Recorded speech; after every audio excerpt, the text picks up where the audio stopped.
of us will stand together and say, we're going to stop this train wreck. Together, we need to make D.C. listen.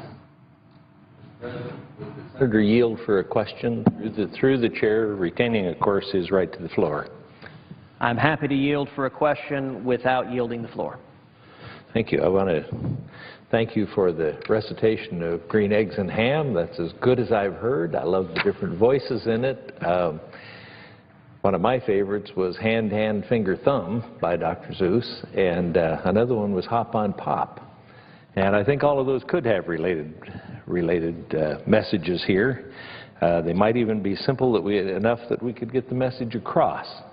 And I appreciate all the passion that you've put into it, all the preparation that you put into explaining this, and your careful way with words at explaining it. What I was wondering was, we're on a continuing resolution, and I don't know that people out there understand what a continuing resolution is. It means that we failed to do our job on time, that we should have had 12 appropriations bills one at a time and been able to go through them with some care. And I think maybe you would agree that perhaps if we had done that when we got to Health and Human Services, we might have had the issue on the individual items of defunding Obamacare. And had we had those individual ones, I think some of those would have passed. And it wouldn't have had to been an all or nothing like we've got now. And would you agree that doing it this way is, particularly if we have no debate and no amendments, that it would be the wrong way, and that all we're doing is delaying some more decisions a little further down the road that, again, should have been covered by appropriations in a very timely manner? And isn't that the same problem that we had with sequester, where we went through 2/3 of the year when there was supposed to be a 2 3/10% sequester, so we only had 4 months left, and those agencies all had to pack it into the 4 months, and that made it 5 3/10%, and that hurt worse. And of course, the President's note to everybody to make it hurt wasn't particularly helpful either.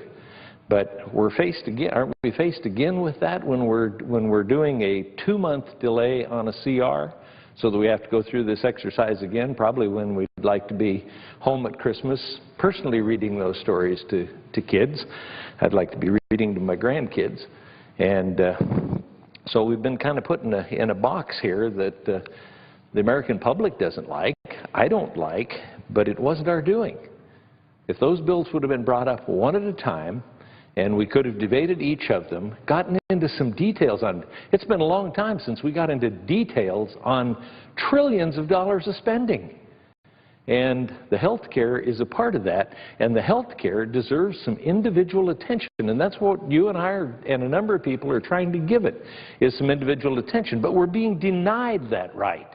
We're not being allowed to go into it in detail so that we can show exactly which parts we would defund, which parts we would dismantle and replace with something better. I spent a lot of time on this bill because I was here when it was going through the committee process. And in fact, I had a 10-step plan that's on my website that would have done more than this bill, and it would have been paid for. But that isn't a part of the bill. When they say that Republicans don't have solutions, they're not willing to look at any of the solutions, even if they would wind up in a better situation. So this was passed with a partisan government, and it's a health care that is failing, and we're not getting a chance to change it. Of course, I'm one of those that would have liked to have repealed it and started over again and gotten it right. I know of another substitute bill that's under Coburn and Senator Burr did, and that would have been a better replacement too. It would have covered more of the things that the President, in the joint session of Congress, when he covered it, I was on a committee that was working on it particularly, and I sat there and I took extensive notes. And the next day at our meeting, I said, there are 14 things that he said in that speech that we did not cover, and I think we should have covered them. But instead we wound up with the bill that we had because there were 60 Democrats, and that's all it took to pass a bill. They had to make a few deals in order to get the 60 to stick together, and it surprised me that they did stick together. But, well, I'll end on that question. I have one other one that I'd like to ask too, but I think our failure to do appropriations leads us to this point and also gets us to a point where we can't go into the details of the bill. We have to take an all-or-nothing approach, and that's not legislating, that's deal-making. And so I think we have an alternate approach, and I'd like for you to comment on that, if you would. Well, I thank my friend from Wyoming for that very good question, and let me thank him also for his early support of this fight to defund Obamacare. When Senator Mike Lee and I began this endeavor, Senator Anzi was with us from the start, and I am grateful for his support and for his leadership. And I would note your question is exactly right. We wouldn't be in this mess were not for the failure of the United States Senate, the failure of the Senate to do its job, the failure of the Senate to have open debate, to have open amendments, the failure of the Senate to actually pass appropriations bills. A continuing resolution exists because Congress has fallen down on the job. Congress hasn't actually passed appropriation bills into law. And one of the things a continuing resolution bill does, a continuing resolution basically says, let's keep everything going because we haven't actually passed the appropriation bills that would properly make the funding decisions on the various agencies of government. But a continuing resolution enables those who want to keep funding Obamacare to try to hold everything hostage to it. So, for example, you hear some in the Democratic majority suggesting, and they often run through a parade of horribles, that if there is a government shutdown, if the continuing resolution doesn't pass, here are all the horrible things that happen. Now, some of the parade of horribles that are suggested are just contrary to law. For example, they'll sometimes suggest people won't get their Social Security payments, or they won't get their Medicare, or they won't get their Medicaid, or we won't pay interest on the debt. Now, that's just not the way the government works. All of those are paid through mandatory spending.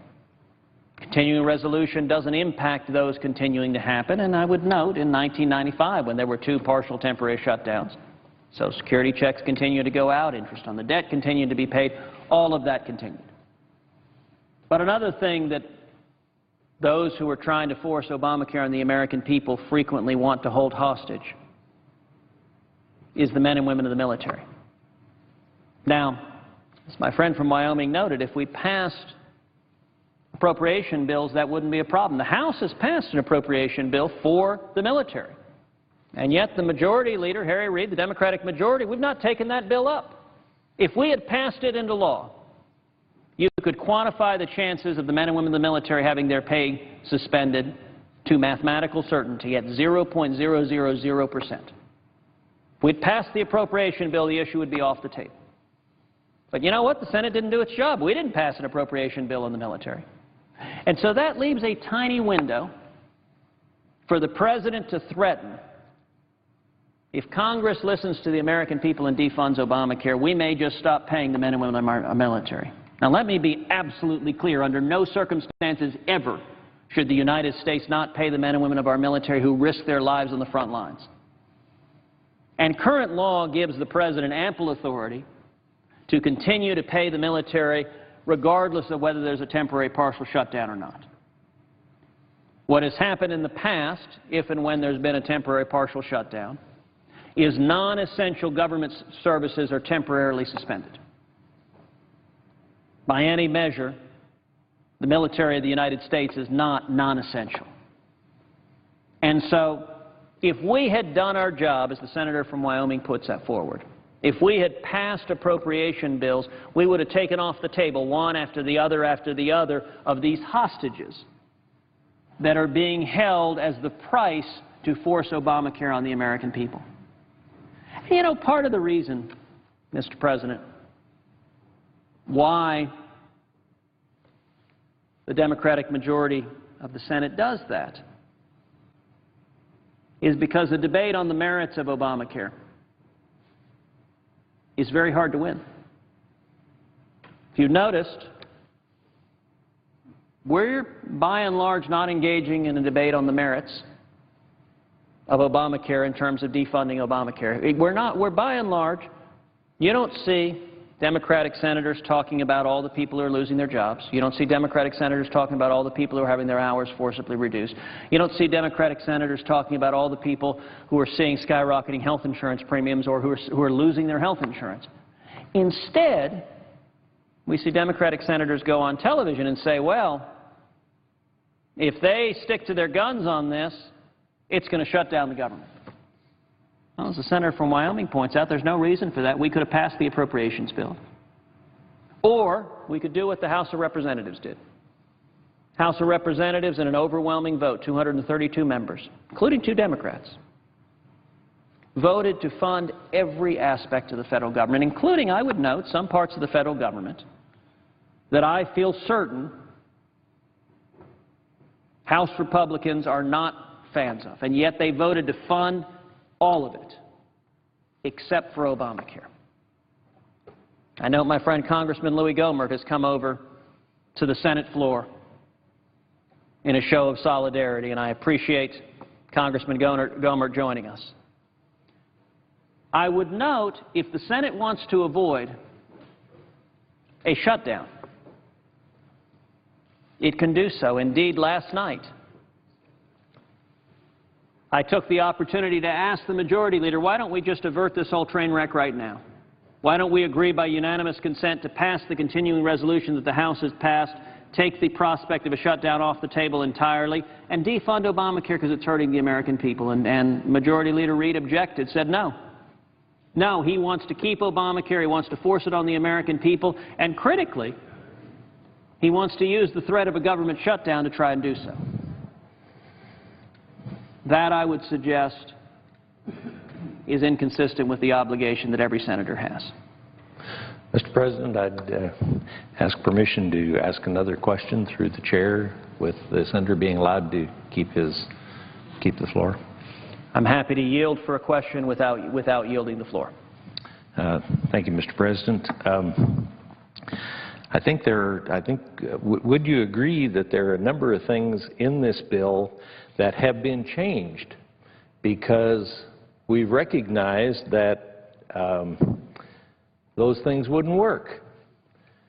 We've changed, not we, the President has changed a number of these things, and I'm having trouble finding in the law where those changes come from. There isn't a lot of waiver authority in the bill, but every time that a difficulty is found with the bill, then there appears to be a waiver so that that particular part of the bill no longer exists. I've never seen that done before on legislation. How do they take a piece of the law that's in the bill that doesn't have a waiver right and go ahead and exempt us under that particular part of the law? And one particular part on that I'm particularly sensitive on, because I worked on it very diligently as the bill came through committee, and that piece was the one where Congress should be under the law that we pass, Congress and the staff. Now, that got remodeled, as you'll recall, a little bit so that the committee staffs didn't have to come under it, because the committee staffs were actually the one that finish up the bill. But we had intended for all of our staffs to be under that bill. So wouldn't you agree that one of the amendments that we haven't been able to vote on, it would have only taken 30 minutes to do a 15-minute vote. That's kind of standard around here. It takes us a little longer than 15 minutes to do a 15-minute vote. Heck, it takes us 20 minutes to do a 10-minute vote. And that has to follow on the heels of a 30-minute, 15-minute vote. But we could have had that vote, but we weren't allowed to. And what that amendment, as you'll recall, would have done is put Congress back under the bill. It would have subjected Congress to suffering the same exact thing that the American public is going to start experiencing on Tuesday as they go into the exchange, or at the very latest by the 1st of January when they're required to do that. If their company is no longer providing them with insurance, the company will pay a little penalty, but they get to come under the exchange. But they don't get to bring their tax the company's tax-free donation to their health care along with them. But that's the way we had envisioned it working for Congress, too. They would not get a special dispensation.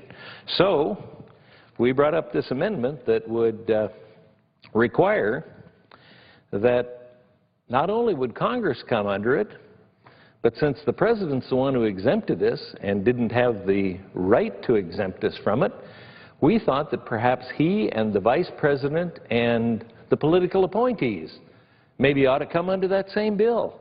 I mean, why wouldn't the President want to come under it? After all, it's called Obamacare. It's named after him. But apparently there's a tremendous desire not to do that, to explain that the federal government is different. And that's exactly what the American people are upset about, that we're different. And we shouldn't be different. And that's one of the things that could have been taken care of if we'd have taken this all through regular order.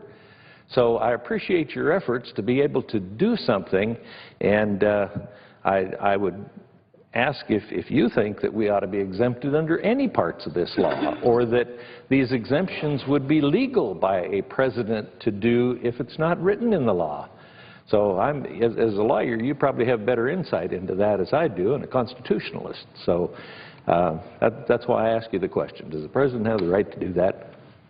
Well, I thank my friend from Wyoming for that very good question, and the simple answer is no. The President does not have the authority to rewrite the law or to ignore the law. You know, we operate under a principle that no one is above the law. We're a nation of laws and not of men. And there are many disturbing aspects of Obamacare, but one of the persistent ones is this law has been such a train wreck that the approach of the President has been, over and over again, simply to disregard the language of the law, to pretend as if the law of the United States doesn't exist because, as passed, it was such a bad law. And the way that is manifested, as my friend from Wyoming pointed out so accurately, is to grant exemptions to politically favored classes. So it started out with big business. Giant corporations were all, with the wave of a pen, told, don't worry about Obamacare. It's supposed to kick in for you January 1st of next year. But the President has decided he's going to do a favor for big businesses that he won't do for small businesses, that he won't do for hardworking American families. The next significant waiver we saw was for members of Congress. And it occurred after a closed-door meeting here in the Capitol where Majority Leader Harry Reid and all of the Senate Democrats, according to the public reports, came to the President and said, we want out of the Obamacare exchanges.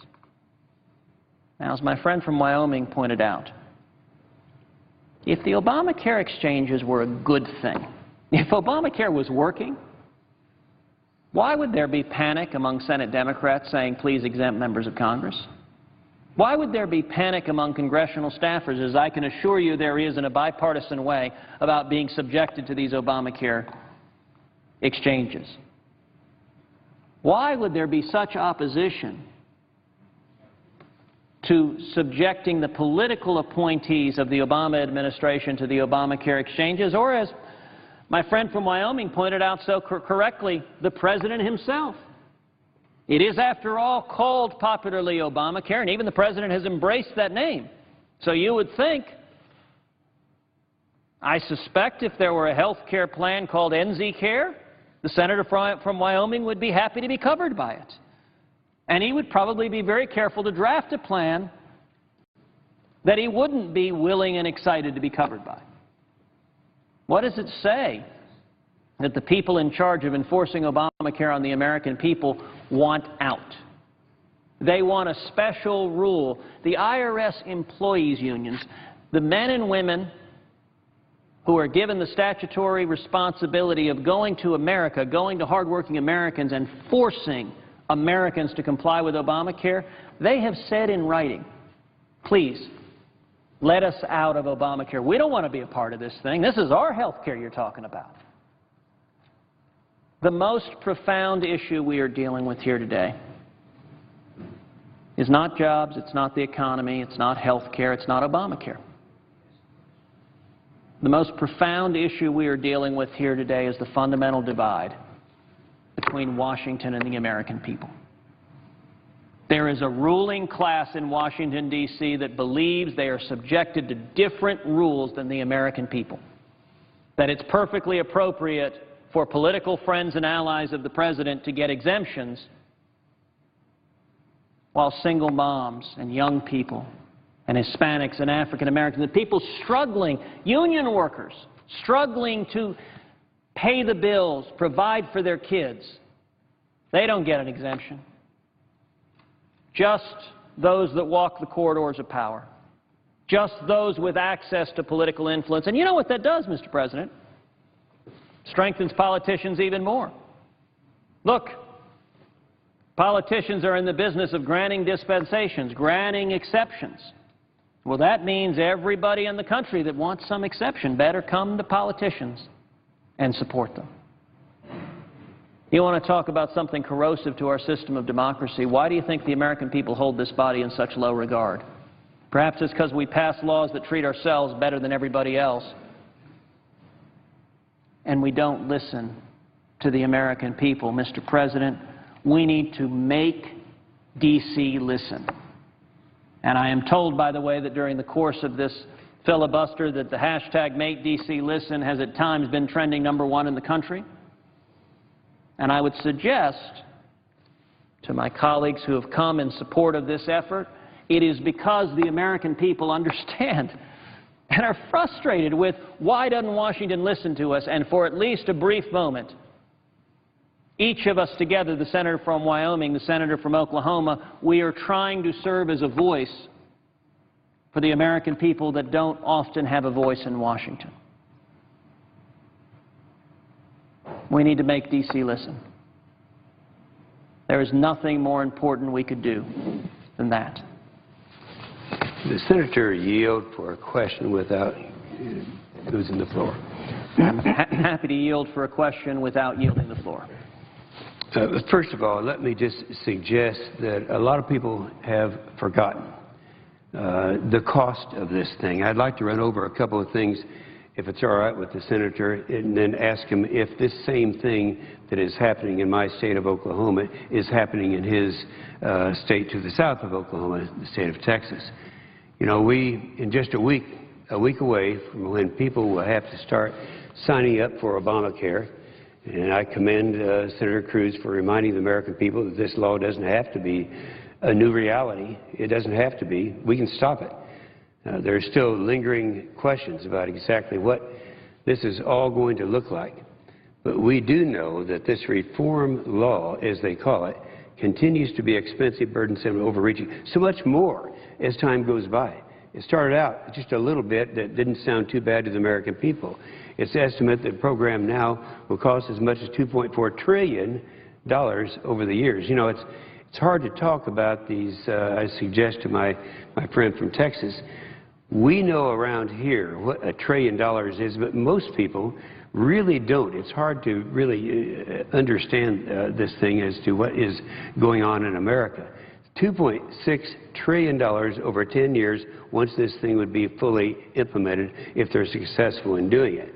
Now, the cost estimates have only continued to rise since the law was passed. Most recently, the administration has asked for another $5.4 billion in discretionary funds next year for implementation. Now, $5.4 billion in discretionary funds. Let's stop and think about that. One of the worst things about the Obama administration, I have to say this, and the senator from Texas understands this since he's on the Senate Armed Services Committee, is how this president has been disarming America. And the discretionary money that would be coming out of this is money that otherwise could be used for our systems and to support our war fighters over there. And that's just the cost to the federal government. It doesn't include the lost hours, the wages and the employees and the lost jobs and the cost to families. You know, everyone agrees that premiums are going to rise. In my home state of Oklahoma, we have a guy named John Doak. He's the insurance commissioner.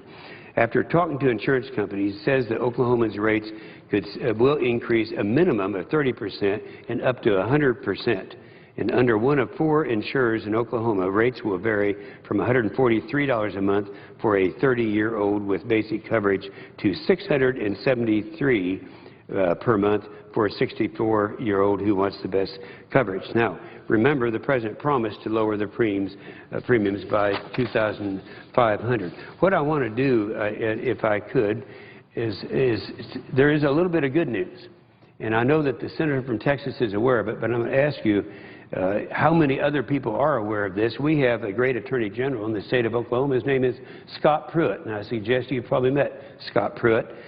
Before we vote on this thing, we have a serious question as to whether or not some of these subsidies will go even further. What Scott Pruitt did, he filed a lawsuit that stated that that through the courts are leading the charge to dismantle Obamacare and put an end to it. So just last month, the judge overseeing the lawsuit ruled against a motion filed by the Obama administration to dismiss the case, which means the case will proceed.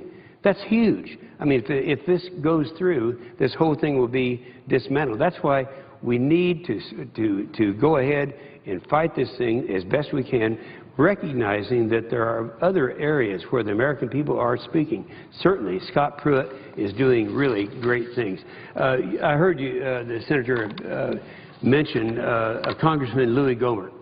Congressman Gohmert is a very close friend of mine. We've been together in a lot of things.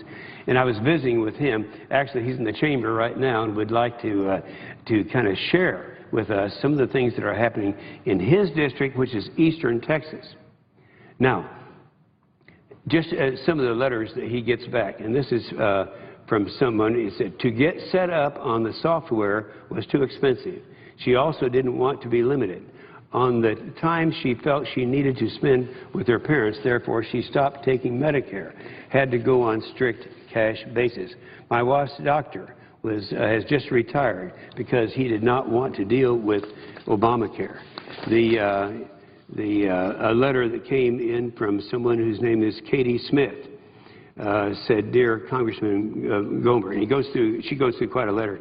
Then she says, the explanation from IBM was that they projected that health care costs under the current IBM Medicare eligibility retirement plan options would nearly triple by 2020.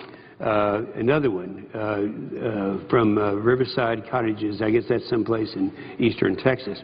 We were notified July 15th, 2013, that my husband's insurance coverage, Blue Cross and Blue Shield of Montana, Montana Comprehensive Health Assurance, will terminate December 31st, 2013. When my husband contacted Blue Cross and Blue Shield, they told him that this policy will no longer exist due to Obamacare. He will need to find new coverage. And it goes on and on. It's an interesting thing, and the reason I'm reading Texas letters right now is because we received a lot of them, but they're up in my office someplace. So this thing really hits home and hits home hard. So I would just like to ask my friend from Texas if he's received a lot of these anecdotal letters of people who are suffering really serious hardships, anticipating what's going to happen when this becomes a reality.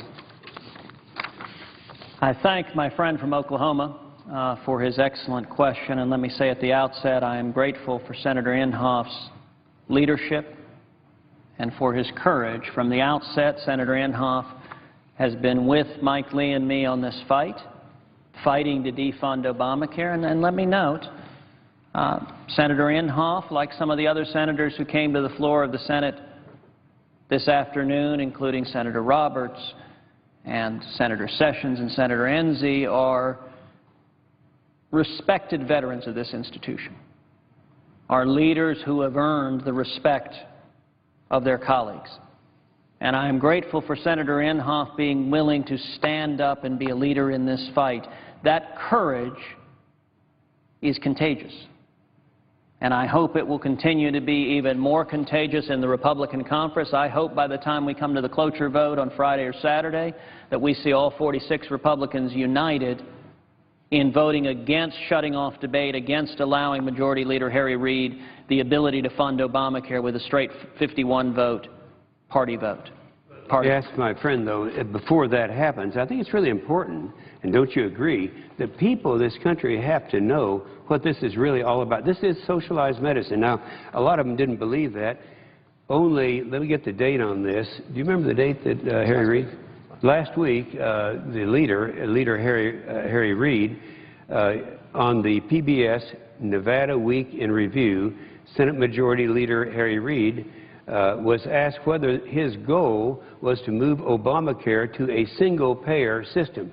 His answer was yes, yes, absolutely yes. Now, do a lot of the people know what a single-payer system is? That is essentially socialized medicine. I want to kind of relive. You said some of the more seasoned ones. Yes, I was around during the Clinton administration when there was a thing that was called Hillary Healthcare. Does my friend from Texas remember Hillary Healthcare? I do indeed, and I remember in particular at the time, the press, all of the graybeards in Washington saying at the time Hillary Care was unstoppable. Can't be stopped. You need to accept it. Republicans need to get together. If you'll recall, initially, the response was something widely described as Hillary Care Light. And back then, in the midst of the Hillary Care fight, there were a few courageous leaders in the Senate and the House who stood up against Hillary Care. And what changed that fight, what changed that battle, was the American people rising up. At the end of the day, it's the only thing that can win any fights. Yeah, and I would suggest that's exactly what did happen. I can remember going from Washington to my hometown of Tulsa. Normally, I have to go through Chicago. Chicago actually is where the AMA had its headquarters, and it's probably still there. I always remember this because I was rejoicing. I was coming back after the long fight against Hillary Healthcare, socialized medicine. I remember asking the question on the Senate floor. I said, you know, try to explain this to me. If this socialized medicine doesn't work in Great Britain, it doesn't work in Sweden, it doesn't work in Canada, why do you think it would work in this country? Now, they'll never say it, but what they're thinking is, well, if I were running it, it would work. And that's, we got that point across slowly. It took months and months. They started way ahead with Hillary Healthcare. Then we were catching up. Just like right now, people are realizing this is a failed socialized medicine effort, and we had won this thing. And I remember, and this kind of relates to what's happening today, I was on that plane going through Chicago to Tulsa, and I picked up the Wall Street Journal, opened it up, and there was a full-page ad by the AMA supporting Hillary Healthcare. Of course, I stopped in Chicago and went by to visit them at the AMA, and it just seems like a lot of people like them. Now, these are a lot of, an organization representing a lot of real smart doctors and others who were saying that we can't win. We can't win this thing, and therefore, let's go ahead and give it. We had already won when they ran that ad. Now, I don't know how many days before that they put the ad in, but nonetheless, that's happened. I didn't know whether my friend remembered that because my friend was not in the Senate at that time, but that's exactly what happened, and it's very similar, very analogous to a lot of things that are happening today. The other thing I did want to mention, to let you know, anytime you have desperation setting in, there are a lot of things that go around to confuse people. Let me tell you what's happening in Oklahoma I found about today. This will surprise my friend from Texas. You know, there are 14 of us that started, you and me and 12 other people. It was about 6 weeks ago, I guess it was. And so all this time, we've been lockstep trying to see what we could do to stop this thing from happening to my 20 kids and grandkids and the rest of America. And so people realized I was there in the very beginning, as the senator from Texas mentioned. And yet we have some of the Obama people are doing robocalls in my state of Oklahoma, posing as Tea Party people, saying call Inhofe because he is for Obamacare. Can you believe that something like that is happening? I asked my good friend. It shows to me a level of desperation to get people confused as to what the issue is and want to get to these deadlines so we can get past and we can have this thing as a reality that every liberal in America probably is supporting. Well, I thank my friend from Oklahoma for that question. I have to say I'm not surprised. And, you know, there's an old adage among courtroom lawyers. If you have the facts, pound the facts. If you have the law, pound the law. And if you don't have neither, pound the table.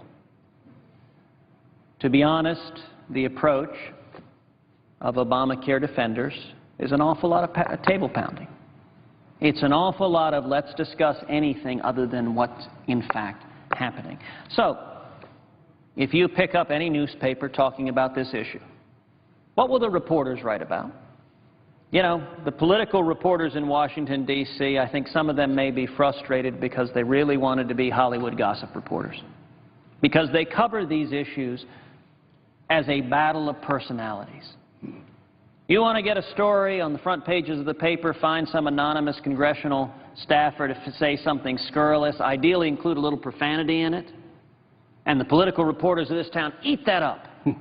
Because apparently the only thing that matters are the personalities bickering back and forth.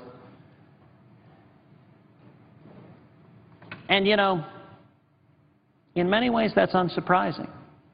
Because if you're trying to defend a law that the lead author calls a train wreck, that the unions who supported it are desperately trying to get out from under, that you and your Democratic Senate colleagues are desperately asking for yourselves to be exempted from it, then you sure as heck don't want to talk about how the law is operating. You sure as heck don't want to talk about all of the people that are losing their jobs because of Obamacare. You sure as heck don't want to talk about all the people who can't get jobs, all the small businesses that aren't growing because of Obamacare. You certainly don't want to talk about all of the people forced into part-time work, into 29 hours a week work. You don't want to talk about the insurance premiums that are going up, that are pricing people out of the insurance markets. And you especially don't want to talk about all the people losing their health insurance. You read the stories from East Texas of citizens there losing their health insurance. That's happening all over the country. So it doesn't surprise me that you're seeing deceptive robocalls in the state of Oklahoma, because they don't want to debate on the merits of Obamacare because it's indefensible. And so the only strategy is smoke and mirrors. The only strategy is, well, if we can't talk about the law, let's convince them about something else. Let's distract them. Let's figure out anything to take people's minds off of the underlying issue. And I would note to my friend in Oklahoma, the only way that strategy works is if the American people don't believe Washington will listen to them. And look, there's a lot of reason for the American people to believe Washington's not going to listen to them, because Washington hasn't been listening to us for a long, long time. Politicians on both sides of this aisle have lost touch with their constituents, don't go home, don't go to town hall meetings, and view the desires of their constituents as simply uninformed and not relevant to doing our jobs. Let me just say, you said something that is so profound. And I'm yielding for a question, but not yielding the floor. Yes, of course. It is to be real quick, but when you said that if you don't have logic on your side, you don't have the facts on your side, you don't have the public on your side, what do you do? Well, it's not just pounding the table. It's calling names. I went through this, I suggested to my friend 12 years ago, when the Kyoto Treaty was up and everyone thought, well, global warming's coming, and that was going to be everyone's trip to the White House was to support global warming, until we realized what the cost would be. And I was the bad guy to stand up and say, no, this isn't true. First of all, it is a hoax. Secondly, even if it's not, we couldn't do it. Well, that's when all the name calling. I can remember being called in writing and by a fairly prominent person I should be hanged for treason at that time. This is what they get to. And that's what my friend is going through right now with a lot of people who don't agree with him. But now, 12 years later, what's happened? People realize that it was right. I'm not suggesting it's going to be 12 years before they realize that you're right on this, but it means that the behavior of people today is something that has happened many, many times in the past. And so I would just ask my friend to remember that and realize quite often when you're right in a controversial issue, you're going to be the subject of a lot of criticism, a lot of cussing, a lot of name calling, and a lot of violence.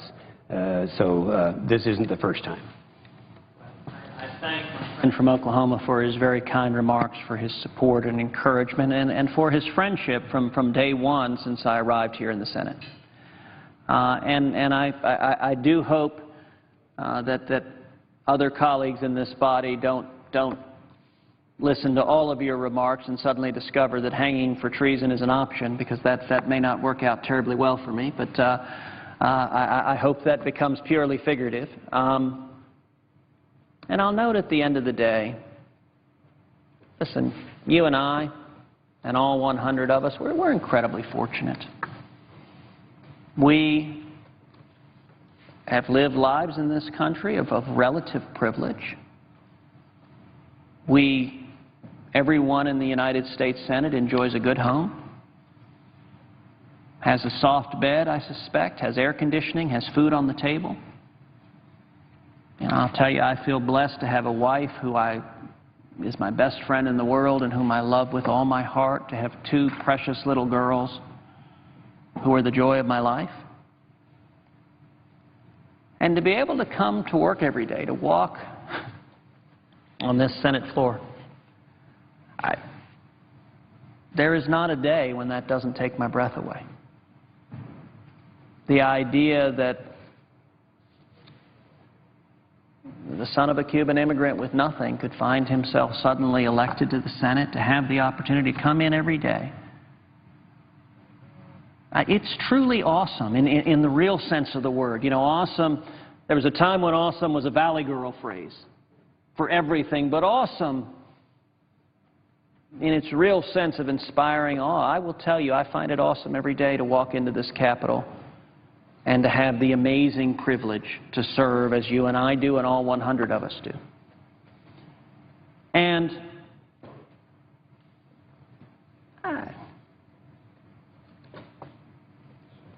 the slings and arrows that one deals with, serving in public office, to be perfectly candid, are all chicken feed. You know, the old phrase is about sticks and stones. Listen, someone saying something mean about you is nothing compared to the suffering that so many people across this country are experiencing. You know, as you sit down with one single mom who is working her heart out to provide for her kids, because she wants her kids to have a good home, she wants her kids to have an education, she wants her kids to have a future. She's juggling. Her hours have been reduced 29 hours a week. She doesn't know what's coming next. That's hard work. That's suffering. This ain't nothing. You know, if you talk, as I know you have many times, to a disabled veteran who's worried about the impact on our economy of Obamacare, of jobs drying up, who's worried about his grandson who's just coming out of school right now but can't get a job. That is a lot more important than the political bickering back and forth. And that was my point about all of the press coverage dealing with, it's not about any personality here. It is about listening to the American people. The American people do not give a flying flip about any member of the United States Senate, none of the 100 of us. What the American people are interested in is what we've always been interested in, which is freedom, which is our families, which is providing for our kids, being a good example to our kids, which is working for a better world and working so that our kids and their kids have an even better future and opportunity than we have had. And you know, Mr. President, if you go back centuries, every generation of Americans has been able to give to the next generation a brighter future, greater prosperity, greater opportunity. And we're on the verge of being the first generation of Americans not to do so. You want to put your finger on the discontent so many Americans feel? That goes right to the heart of it. What we're doing in Washington isn't working. The economic malaise, I refer to the last 5 years as the Great Stagnation. Because for 4 consecutive years, our economy has grown on average 0.9% a year. It's not working. Now, intelligent, rational people looking at a set of policies that isn't working would do the intelligent, rational thing. We'd correct course. We'd say, okay, this isn't working. What has worked? But that's not happening. And it's not happening because even though it's not working, the failures aren't visited on Congress. The failures are visited on the American people. Congress exempts itself from Obamacare. It doesn't even do it in the law. The law says we're covered by it. But instead, Democratic senators go to the president and say, we want a special exemption for us that doesn't apply to the American people. And so the fundamental problem is elected officials are not listening to the people. You know, earlier I was reading the article about the lost generation of young people from the Wall Street Journal that ran on September 19th. I made it about halfway through, and let me finish that article because I think it raises some very important issues. The last thing I read was the young man, 23 years old, working a job where he says that his job at the grocery store, he doesn't have a college degree, but he's seeing more and more college degrees getting it, and he's saying, gosh, I thought this was a job to help me pay my way through school. If this is the end job after you get a college degree, what does it say about opportunity? And the last quote I read was, I think a lot about whether I'm ahead or behind, he says. I really hope I'm not ahead. The article continues, Americans aren't the only ones asking such questions.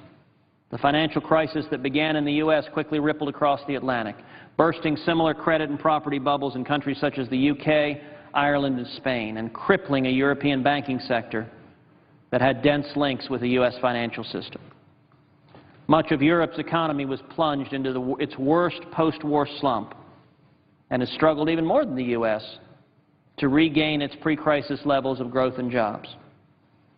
In Europe, the banking crisis also triggered a second wave crisis, massive capital flights from southern European countries that relied on foreign borrowing that came close to unraveling the euro.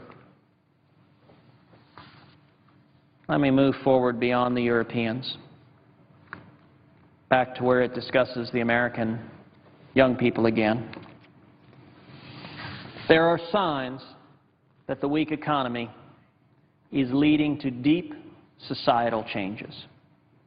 An entire generation is putting off the rituals of early adulthood, moving away, getting married, buying a home and having children. The marriage rate among young people, long in decline, fell even faster during the recession. And the birth rate for women in their early 20s fell to an all-time low in 2012. Mr. President, why do you think it is that young people are putting off marriage or putting off kids? According to a recent Pew Research study, 56% of 18 to 24-year-olds lived with their parents in 2012, up from 51% in 2007. 56% of 18 to 24-year-olds lived with their parents in 2012. An increase that looks particularly dramatic because the share had changed precious little the previous 4 decades. Moreover, many young people are losing hopes of matching the prosperity of their parents' generation. Mr. President, I talked a minute ago about our hope, all of us, that our kids have greater opportunity. What does it say that young people are losing hope about even matching where we are, much less having greater prosperity? Just 11% of employed young people in a recent Pew survey said they had a career as opposed to just a job. Fewer than half said they were even on track for one. John Connolly thought he was on college when he enrolled in Rutgers in 2009. I will note as an aside, Mr. President, my uncle went to Rutgers. I went to college, Princeton in New Jersey, and my uncle was often fond of reminding me that the very first collegiate football game that ever was played in the United States was played between Rutgers and Princeton. And at every Thanksgiving, my Uncle Len would remind me who won, and it was Rutgers that won. Princeton got whipped in that Princeton game, and I'm sure John Connolly was quite aware that Rutgers had won the first collegiate football game in the United States. 4 years later, the 22-year-old found himself $21,000 in debt, without a permanent job and sleeping on friends' couches in New York and Brooklyn. Quote, I hear a lot of stuff that people in my generation aren't buying cars or houses, and I'm a step beyond that. I can't even pay rent on time, Mr. Connolly says. I have a hard time planning 10 years in the future when I can hardly plan 3 months in the future. At Rutgers, Mr. Connolly was an honors student and president of the Student Assembly. But wary of taking on more debt, he ended up withdrawing from school with 3 credit hours to go until graduation. After a summer spent living with friends while working a temporary job at a Brooklyn nonprofit, he found a grant that allowed him to re-enroll in school this fall. But he still doesn't know what he'll do when he graduates at the end of the semester. Quote, "I kind of did everything I was, quote unquote, supposed to be doing," he says. The costs of a lost generation, and I'm still reading from the Wall Street Journal, go beyond the impact on young people themselves. A 2012 analysis commissioned by the Corporation for National and Community Service, a federal agency, estimated that the 6.7 million American youth who are disconnected from both school and work could ultimately cost taxpayers $1.6 trillion in lost tax receipts, increased reliance on government benefits, and other expenses. Look at broader economic and social effects such as lost earning and increased criminal activity, and the impact tops $4.7 trillion, the researchers estimate. Would the senator yield for a question? Yield. I'm happy to yield for a question without yielding the floor. Senator from Illinois. It's my understanding that the senator's position is that if we do not defund Obamacare, as he has characterized it, the Health Care Reform Act, that he believes we should shut down the government on October the 1st. Is that the senator's position? I thank the senator from Illinois for that question, and that most assuredly is not my position, so I thank you for the opportunity to clarify it. Let me be very, very clear. I do not believe we should shut down the federal government. The only reason we might shut down the federal government is if President Obama and Majority Leader Reid decide they want to force a government shutdown. What I believe we should do is the same thing the House of Representatives did, the same thing that the House courageously did, which is last Friday the House of Representatives voted to fund every aspect of the federal government, every bit of it, including parts they disagreed with, except for Obamacare. And I would note for my friend from Illinois, they did so in response to the American people, because the American people are hurting under Obamacare. Would the senator yield further for question? I'm happy to yield for a question without yielding the floor. The senator has spoken at length many times, including today, about his education, and I respect it. He's gone to some very famous schools. Certainly the senator understands that it takes 60 votes to achieve the goal that he is trying to achieve, and which means that the senator believes he has at least all the votes on his side of the aisle and another 14 votes on the Democratic side of the aisle to repeal Obamacare. Does the senator have that belief? I thank the senator for that question, and I thank the senator for the comment he has made in public, noting that having attended the schools I have, that perhaps I hadn't learned to count to 60. I will note that I'm quite familiar with what is necessary to defund Obamacare. And what I have said for months is this is a long process. I am not remotely Pollyannish. I am not remotely under the illusion that this is going to be a short, quick process that suddenly Obamacare will be defunded. And I'm getting to the answer to your question, but it is a detailed answer, and so if you'll forgive me, I will take a few moments to lay it out. The first step, in my view, to this process was unifying and motivating the American people.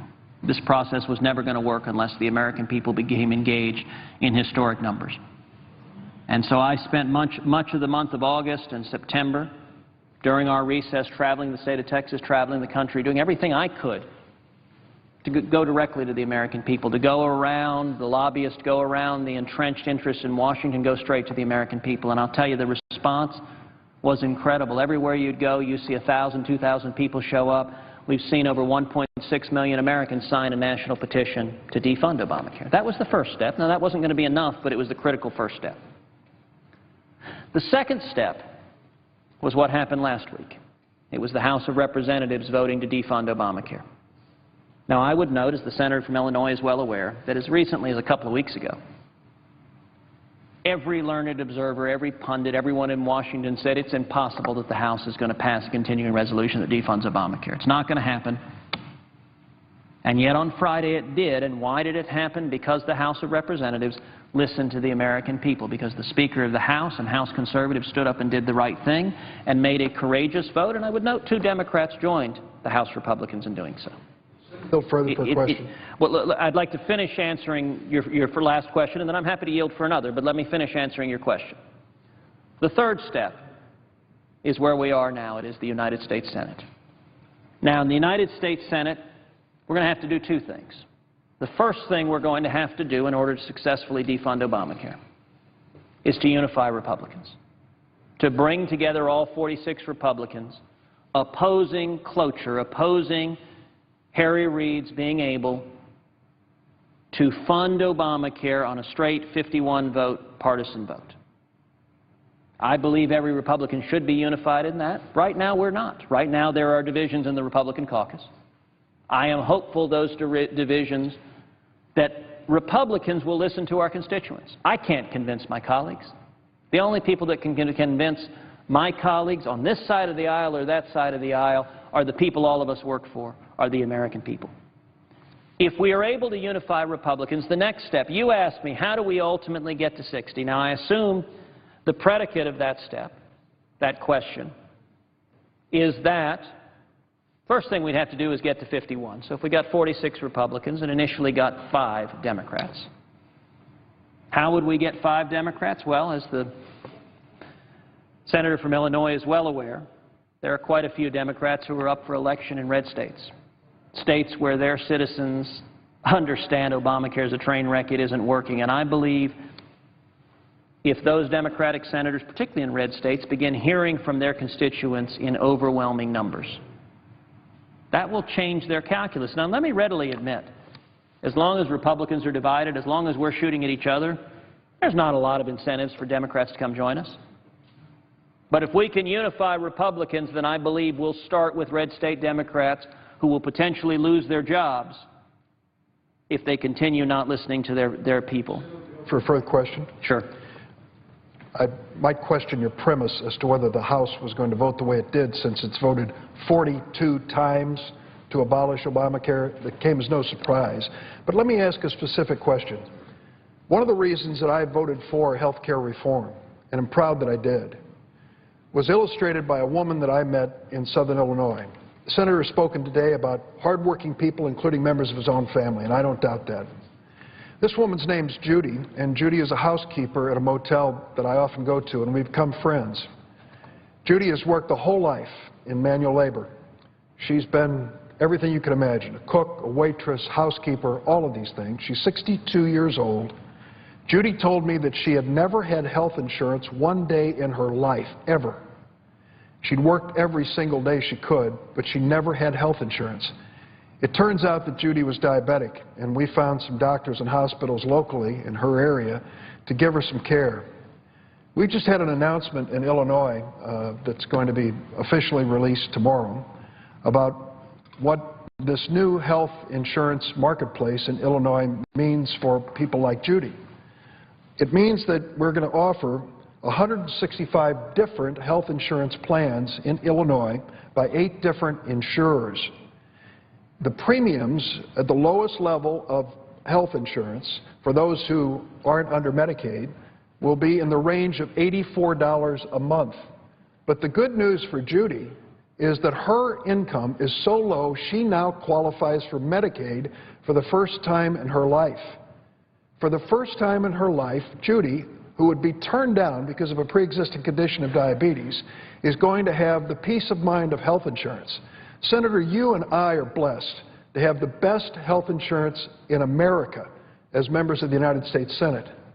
So when you say you want to disband and stop Obamacare, do you want to deny the opportunity for Judy and millions more just like her for the first time in their lives to have the protection of health insurance they can afford? Well, I thank the senator from Illinois for that question, and I will say I respect his sincerity and passion in believing that government solutions from Washington can fix this problem. I don't know if the senator from Illinois shares the views that Majority Leader Reid expressed on television, that I don't know if your objective is, as Majority Leader Reid said his was, to move to a single-payer, government-provided, socialized health care. But it may be. I don't want to put words in your mouth, certainly. I don't know one way or the other what your view would be. But I will say this. You tell the story of Judy. The best way for Judy or anyone to have health insurance is to have an economy that is booming, where people can get jobs and have opportunities. And indeed, let me respond with two things. Number one, before the senator from Illinois came to the floor of the Senate, I read a number of letters that have come from people all over the country. And let me just read the next one on my stack, because it happens to actually be a counterpart to your story about Judy. This was a constituent from Brackettsville, Texas, who wrote earlier this year, quote, "Since the passage of what is known as Obamacare, my insurance premiums have gone up 3 times. That doesn't count the increases in my Medicare Part A and B that have also risen. I was informed that prior to passage that certain retirees from one group would see their company support terminated after 2013, and my support will terminate after 2018. In the meantime, I've lost 2 family doctors who have left the practice and must settle for nurse practitioners and physician assistants. I am fortunate to have good coverage for which I pay dearly that is accepted everywhere. But I fear the day I can no longer afford it. I am paying for Obama's train wreck ever since the bill was passed. Surely there must be a way to defund or repeal the bill. Please help." I would note for the senator from Illinois, these pleas for help are coming from all across the country. I'm happy to yield for a question without yielding.